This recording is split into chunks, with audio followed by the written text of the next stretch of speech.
Hi, welcome back to the channel. Today we've got a short one, slightly different. We're modifying a MIG welder I've got. I've used a MIG welder before on the channel. I'm using it with Flux core and I had problems with a lot of splatter when I was welding on the motorbike, on the BMW T1100. Check that video up here. I was watching on YouTube. There is a solution to this problem. I'll link the video I was watching down in the Dooberies. So today we're going to do some modifications to the welder. What we're going to do is we're going to switch the feed wire to be from electrode positive to electrode negative, or could be the other way around. And anyway, let's get on with it.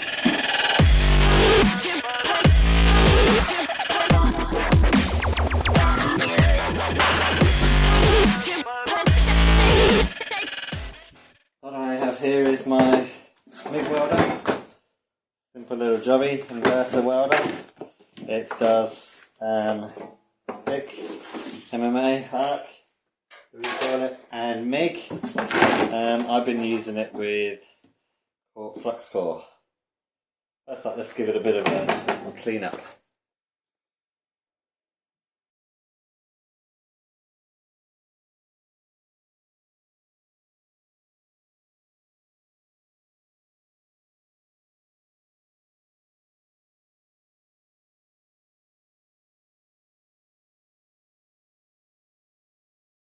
I've been using it for Flux core.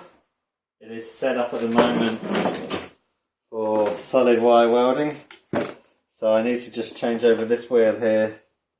Because at the moment, I'll show you when I get it home.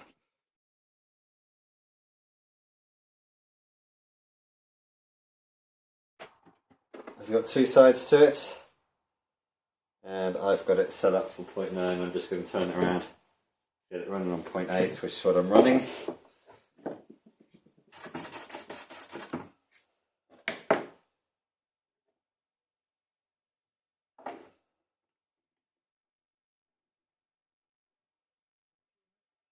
Now I realise while editing I didn't explain this very well, so here goes again. I have a problem with a lot of splatter while welding using Flux core, and after looking on YouTube I found that the reason is probably because I'm running an electrode negative welding setup. So with other MIG welders you are able to switch your ground clamp and whether the electrode is negative or positive. Unfortunately on my MIG welder I'm unable to.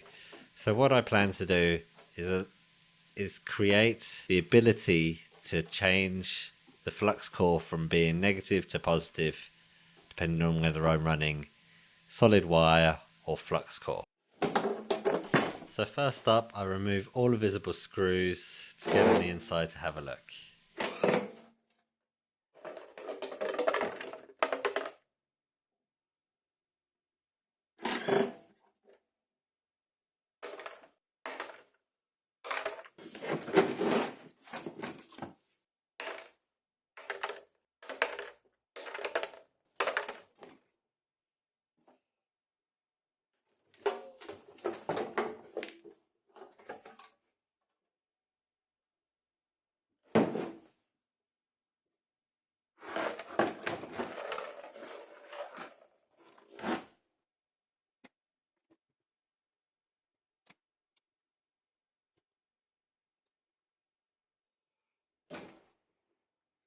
Okay, let me bring you in here for a closer look.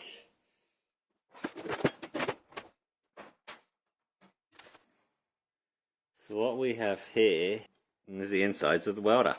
The ground clamp, which plugs in here, comes through and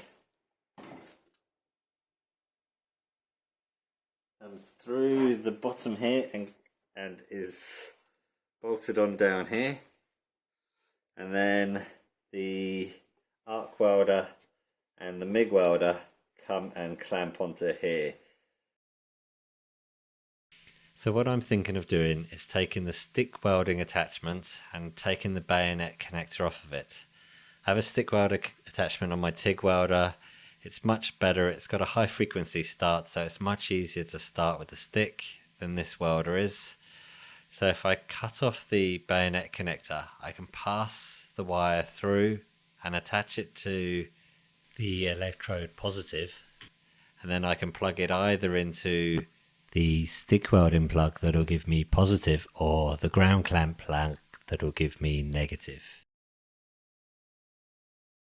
So the plan is to take the lead from the stick holder and cut it off and attach my ground clamp to it, as the lead is actually longer, and then take the bayonet from the ground clamp and pass it through the front of the welder and attach it to the electrode I showed you earlier.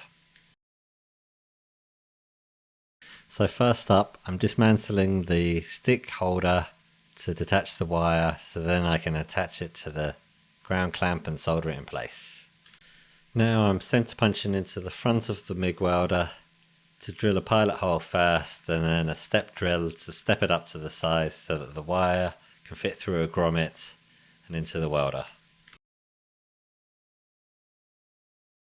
Here you can see I've disconnected the wire from the MIG feed wire, and I've passed the wire that I've cut off of the ground clamp through the front of the welder through a grommet.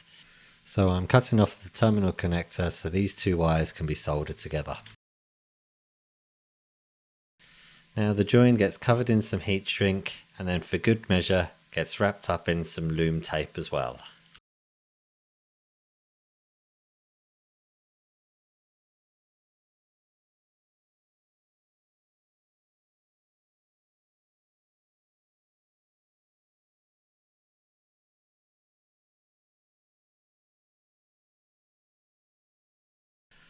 After screwing the welder back together, it's time to see whether the welder works and whether it's made any difference to the amount of splatter I get from welding flux core.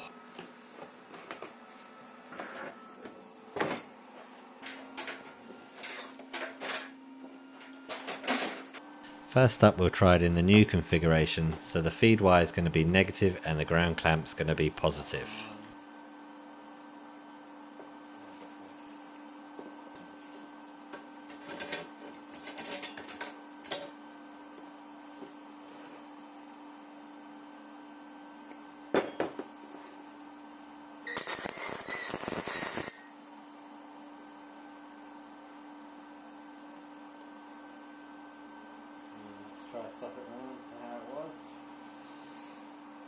And now to switch them around, see if it makes any difference to the amount of splatter I get.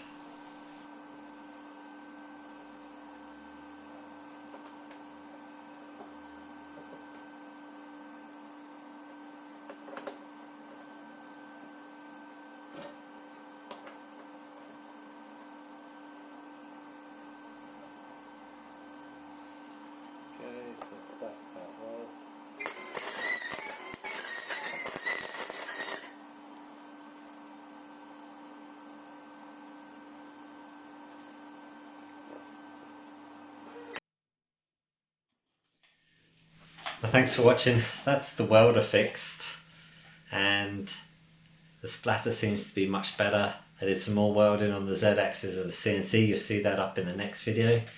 If you're not already subscribed, please consider subscribing. If you like what you saw here, hit the like button. And until next time, take care of yourselves.